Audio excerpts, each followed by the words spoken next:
समाजनगर में चल रहे सड़क चौड़ीकरण अभियान के तहत मनपा ने आज पड़ेगांव मिटमिटा क्षेत्रों में बड़ा एक्शन लिया।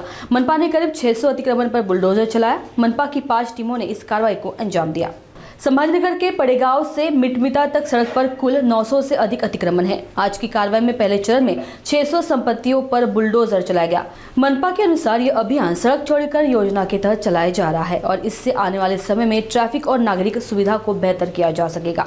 मनपा ने दावा किया है कि अतिक्रमण हटाने से पहले इलाके में नोटिस, मार्किंग और सार्वजनिक सूचना दी गई थी, जबकि चिकल थाना मुकुंदवाड़ी से इससे पहले सीधी कार्रवाई की जा चुकी है। अतिक्रमण विभाग प्रमुख संतोष पावले ने नागरिकों से खुद ही अपने अवैध निर्माण हटाकर सहयोग की अपील की है।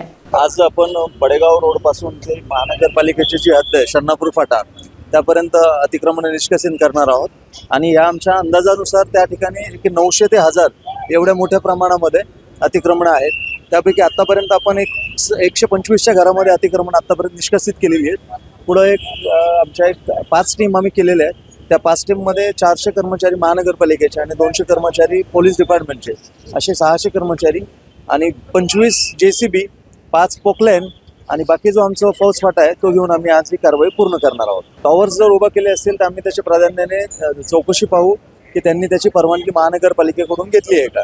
जर त्यांनी महानगरपालिकेकडून सकृत दर्शनी जर परवानगी घेतली नसेल तर ती बिल्डिंग पण अनधिकृत आहे आणि ते टॉवर जे उपस्थित केलेले आहे ते पण अनधिकृत आहे। आपण माझ्या मागच्या बाजूला बघत असाल तर ती पूर्ण बिल्डिंग खिळखिळी झालेली आहे। अशा वेळेला ते टॉवर हे धोकादायक ठरू शकतं, कोणाची जीविताला त्यामुळे धोका निर्माण होऊ शकतो। त्यामुळे आम्ही जागेवर निर्णय घेतलेला आहे की जी धोकादायक इमारत झालेली ती तात्काळ पाडून ते टॉवर सुद्धा निष्कासित करायचं।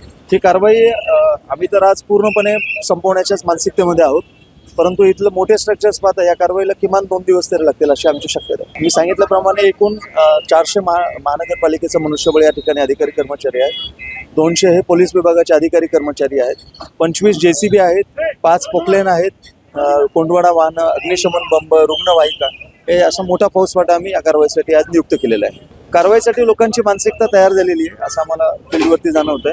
मात्र जे लोकांनी अर्धवट बांधकामं तोडून ठेवलेली आहेत ते अर्धवट बांधकामं थोडीशी धोकादायक स्थितीमध्ये आहेत, त्यामुळे ती पूर्णपणे धाराशाही करणं हे आज आमचं महत्त्वाचं टार्गेट आहे। आव्हान एवढंच आहे की आजच्या दिवशी जो पडेगाव टू मिटमिटा भाग आणि पुढे शरणापूर फाट्यापर्यंतची महानगरपालिकेची हद्द आहे स्वतःहूनच लोकांनी ते काढून घ्यावं आणि जी महानगरपालिकेला मान्य उच्च न्यायालयाने निर्देश दिलेले आहेत तोपर्यंत रहिवासी जो भाग आहे त्या रहिवासी भागातल्या लोकांनी 15 ऑगस्टपर्यंत स्वतः ते शपथपत्र दाखल करून ते रहिवासी भागातून आपलं स्वतःचं इतरत्र हे करावं याची आम्ही आपल्या चॅनलच्या माध्यमातून विनंती करतो।